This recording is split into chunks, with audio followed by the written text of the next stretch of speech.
ایران نے کہا ہے کہ ان کا کشیدگی یا تصادم کا کوئی ارادہ نہیں ہے، لیکن جارحیت ہوئی تو پھر بھرپور اور نپا تلا جواب دیا جائے گا، بلکہ امریکہ کو سرپرائز ملے گا۔ ایران نے دوستو صدر ٹرمپ کی انتظامیہ کو امریکی رجیم قرار دیا اور کہا کہ جو 12 روزہ جنگ کے ذریعے اپنے مقاصد حاصل کرنے میں ناکام رہے، اب وہ وہی اہداف سیاسی عدم و استحکام پیدا کر کے حاصل کرنے کی بھونڈی کوشش کر رہے ہیں۔ ایران کا کہنا تھا کہ 8 اور 10 جنوری کے دوران ایران نے تخریب کاری کا سامنا کیا، ایران میں منظم طور پر لوگوں کو مارا گیا، جلایا گیا، اہلکاروں پر تشدد کیا گیا، ایران میں ہلاکتوں کی تعداد بڑھا چڑھا کر مداخلت کا بہانہ تلاش کرنے کی بھی بھونڈی کوشش کی گئی۔ ایران کا دوستوں کہنا ہے کہ ایران کے خلاف کسی بھی مقصد کے تحت طاقت کے استعمال کی دھمکی، چاہے مظاہرین کے تحفظ یا عوام کی حمایت کے بہانے ہی کیوں نہ ہو، بین الاقوامی قانون اور اقوام متحدہ کے چارٹر کی سنگین خلاف ورزی ہے۔ ایران کا کہنا ہے کہ وہ کسی بھی قسم کی کشیدگی یا براہ راست تصادم کے خواہش مند نہیں ہے، لیکن کسی بھی براہ راست ہو یا بالواسطہ جارحانہ عمل کا جواب فیصلہ کن اور قانونی طور پر آرٹیکل 51 کے تحت دیا جائے گا۔ ایران نے دوستو واضح کر دیا ہے کہ یہ کوئی ہماری طرف سے دھمکی نہیں ہے، بلکہ حقیقت پر مبنی بیان ہے، اور اس کے تمام نتائج کی ذمہ داری صرف امریکہ پر ہوگی جو ایسے غیر قانونی اقدامات کا آغاز کر رہا ہے۔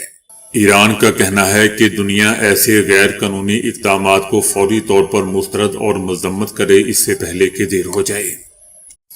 افغان طالبان کی اعلیٰ قیادت میں سخت اندرونی اختلافات منظر عام پر آئے ہیں، اور یہ کہا جا رہا ہے کہ افغانستان کی طالبان حکومت اب عملی طور پر 2 دھڑوں میں تقسیم ہو چکی ہے۔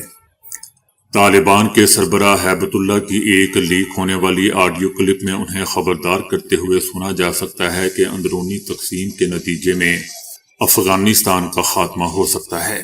طالبان قیادت 2 واضح دھڑوں میں تقسیم ہو چکی ہے۔ قندھار میں موجودہ گروہ کی قیادت ہیبت اللہ کے ہاتھ میں ہے، جو ایک سخت گیر اسلامی امارات کے قائل ہیں۔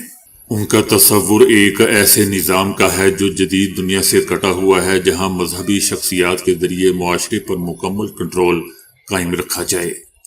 اس دھڑے میں خواتین کی تعلیم اور ملازمت کی سخت مخالفت کی جاتی ہے، اور جدید ٹیکنالوجی خصوصاً انٹرنیٹ کو اسلامی اقدار کے لیے خطرہ سمجھا جاتا ہے۔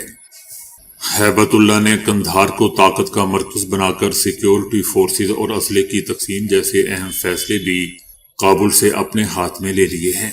اس کے برعکس کابل میں موجود دھڑا نسبتاً عملیت پسند سمجھا جاتا ہے، جس میں وزیر داخلہ سراج الدین حقانی، وزیر دفاع ملا یعقوب اور نائب وزیر اعظم عبدالغنی برادر جیسے طاقتور رہنما شامل ہیں۔ یہ گروہ افغانستان کے لیے خلیجی ریاستوں جیسا ماڈل چاہتا ہے جو اسلامی شناخت کے ساتھ ساتھ معاشی طور پر فعال ہو اور عالمی برادری سے تعلقات رکھتا ہو۔ ان رہنماؤں کا ماننا ہے کہ تجارت، سفارتکاری اور ریاستی نظم و نسق کے بغیر ملک چلانا ممکن نہیں۔ یہی وجہ ہے دوستو کہ یہ گروہ جدید ٹیکنالوجی اور محدود دائرے میں لڑکیوں کی تعلیم کی حمایت بھی کرتا ہے۔ ہیبت اللہ کو 2016 میں انہیں ایک ایسے مذہبی عالم کے طور پر منتخب کیا گیا تھا جو مختلف دھڑوں کے درمیان اتفاق پیدا کر سکے، مگر اقتدار میں آنے کے بعد وہ ایک آمر حکمراں بن چکے ہیں۔ ہیبت اللہ اجلاسوں میں کم ہی بولتے ہیں، عوام میں چہرہ چھپاتے ہیں۔ انہوں نے سراج حقانی اور ملا برادر جیسے بااثر رہنماؤں کو بھی آہستہ آہستہ اختیارات سے محروم کر دیا۔ بتایا جا رہا ہے کہ طالبان کے اندرونی اختلافات ستمبر 2025 میں فیصلہ کن موڑ پر پہنچے، جب قندھار سے ملک بھر میں انٹرنیٹ اور فون سروسز بند کرنے کا حکم جاری ہوا۔ کیونکہ ہیبت اللہ انٹرنیٹ کو غیر اسلامی مواد کا ذریعہ سمجھتے ہیں، مگر کابل قیادت کے لیے یہ حکم ناقابل قبول تھا، کیونکہ حکمرانی، تجارت اور اثر و رسوخ کا بڑا حصہ انٹرنیٹ پر ہی منحصر ہے۔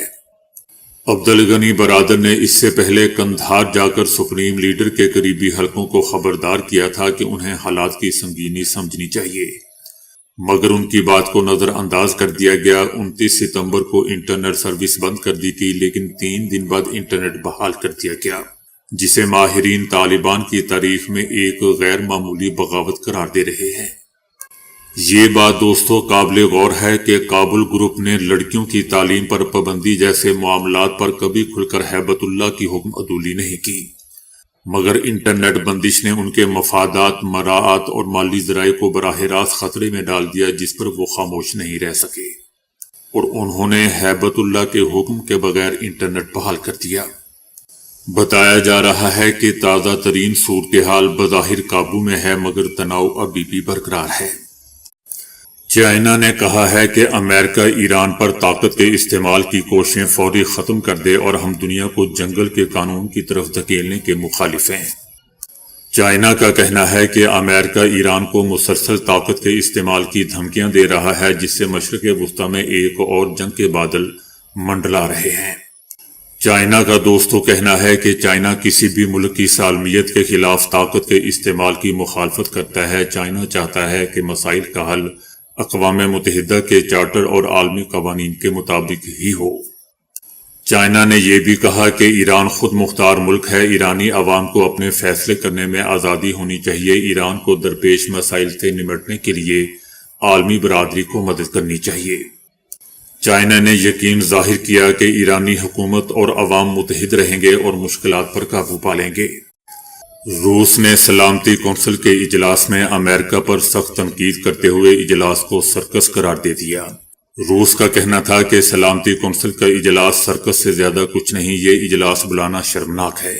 روس کا دوستوں کہنا ہے کہ اجلاس عالمی امن کے لیے بلایا جانا چاہیے تھا، نہ کہ ایران کے اندرونی معاملات میں مداخلت کے لیے۔ بیرونی قوتیں ایران میں موجودہ حالات کو بڑھاوا دے رہی ہیں۔ روس کا مزید کہنا تھا کہ شہریوں اور املاک کو تحفظ ایرانی حکومت کی ترجیح ہے۔ امریکہ کی جانب سے ایرانی عوام کو کہا گیا کہ وہ اداروں پر قبضہ کر لیں۔ یہ بیانات کسی بھی ملک کی سالمیت کے خلاف ہے۔ روس کا دوستوں یہ بھی کہنا ہے کہ ایرانی سپریم لیڈر اور حکومت کی حمایت میں وسیع پیمانے پر لوگ نکلے، امریکی کارروائی سے خطہ مزید بحران کا شکار ہو جائے گا۔ اس کے علاوہ روس کی جانب سے مسائل کے پرامن حل میں تعاون کی پیشکش بھی دوستوں کی گئی۔ وائٹ ہاؤس کا کہنا ہے کہ صدر ٹرمپ نے ایران سے متعلق تمام آپشن بدستور کھلے رکھے ہوئے ہیں۔ وائٹ ہاؤس کا کہنا تھا کہ صدر ٹرمپ ایران کی صورتحال کا بغور جائزہ لے رہے ہیں۔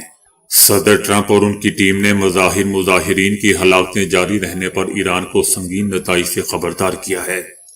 وائٹ ہاؤس کا دوستوں یہ بھی دعویٰ ہے کہ ایران میں 800 افراد کی سزائے موت روکی گئی ہے، اقتصادی دباؤ بڑھانے کا عمل بھی جاری ہے۔ برطانوی اخبار دی ٹیلی گراف نے بھی دعویٰ کیا ہے کہ امریکی صدر ٹرمپ نے ایران پر حملے کا فیصلہ تبدیل کر لیا ہے اور یہ تبدیلی خلیجی ملکوں کی سفارتی کوششوں کے باعث عمل میں آئی ہے۔ انڈیا کی کٹ پتلی عدالت نے حریت رہنما آسیہ اندرابی کو مجرم قرار دے دیا۔ عدالت نے سربراہ دختران ملت آسیہ اندرابی کو دوستوں سیاسی مقدمے میں مجرم قرار دیا ہے۔ ان کے علاوہ حریت رہنما فہمیدہ صوفی اور نہیدہ نسرین کو بھی مجرم قرار دے دیا گیا۔